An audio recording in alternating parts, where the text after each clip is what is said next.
ജ്യോതിഷം പഠിക്കുമ്പോൾ തീർച്ചയായിട്ടും നമ്മൾ ഹസ്തരേഖാ ശാസ്ത്രവും പഠിച്ചിരിക്കണം. ജ്യോതിഷത്തിന്റെ ഒരു ഭാഗം തന്നെയാണത്. അതിൽ നമ്മൾ ആദ്യം മണ്ഡലങ്ങളും ഏതൊക്കെ രേഖകളാണെന്നും പഠിക്കണം. തള്ളവിരലിന്റെ അടിയിൽ കാണുന്നതാണ് ശുക്രമണ്ഡലം. നമ്മുടെ ചൂണ്ടുവിരൽ അഥവാ ഇൻഡസ് ഫിംഗറിന്റെ അടിയിൽ കാണുന്നതാണ് ഗുരുമണ്ഡലം, ജൂപ്പിറ്റർ മൗണ്ട്. നടുവിരൽ ഓർ മിഡിൽ ഫിംഗറിന്റെ അടിയിൽ കാണുന്നതാണ് ശനിമണ്ഡലം, സാറ്റേൺ മൗണ്ട്. ഇനി മോതിരവിരൽ അല്ലെങ്കിൽ റിംഗ് ഫിംഗറിന്റെ അടിയിൽ കാണുന്നതാണ് രവിമണ്ഡലം അല്ലെങ്കിൽ സൺ മൗണ്ട് എന്ന് പറയും, സൂര്യമണ്ഡലം എന്ന് പറയും. ചെറുവിരലിന്റെ അടിയിൽ കാണുന്നതാണ് ബുധമണ്ഡലം അല്ലെങ്കിൽ മെർക്കുറി മൗണ്ട്. ഇത്രയും ഭാഗത്ത് കാണുന്ന ആ മണ്ഡലമാണ് ചന്ദ്രമണ്ഡലം അല്ലെങ്കിൽ മൂൺ മൗണ്ട്.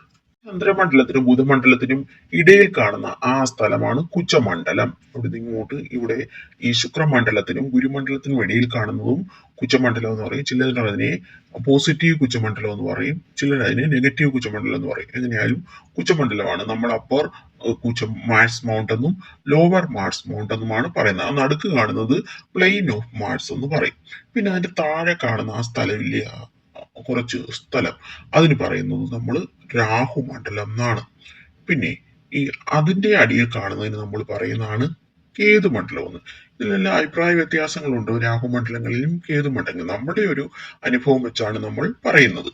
വളരെ രേഖാശാസ്ത്രത്തിനെ ഒരു സ്യൂഡോ സയൻസ്, പാമിസ്ട്രി ഒരു സ്യൂഡോ സയൻസ് എന്ന രീതിയിലാണ് കണക്കാക്കുന്നത്. പക്ഷെ അങ്ങനെയല്ല, ഒരുപാട് കാര്യങ്ങൾ നമ്മുടെ കൈവെള്ളയിൽ നിന്നും അറിയാനുണ്ട്.